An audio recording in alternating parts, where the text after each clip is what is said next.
What causes necrotic enteritis is an infection in the gut, and the organism that's usually involved is Clostridium perfringens. It's been known that this organism produces a toxin that causes holes in the gut or lesions.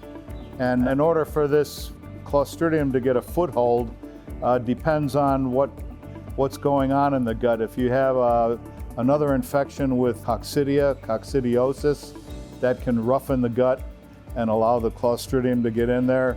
If you have undigested protein that's getting into the hindgut, that can be metabolized by the microflora, releasing amines and ammonia, which increases the pH. Clostridia like to grow at a higher pH than the normal gut inhabitants, so if you have undigested protein, that will exacerbate the situation. Another thing to consider, most people would feed about 300 grams of starter feed. So if you can get a situation where you might be able to reduce that to 100 grams, that would allow you to even spend more money on that first feed.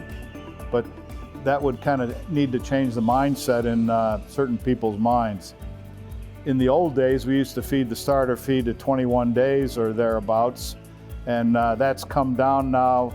Most of the breeder recommendations will tell you that you need to feed 300 grams to get you to 7 days or 10 days. There's a company in the Netherlands called Hatch Tech that make a system called Hatch Brood, and that is a system where the hatchlings come out of the hatcher and go into a brooding chamber where they're held for about 5 days, and that would allow people to feed an even more specialized feed.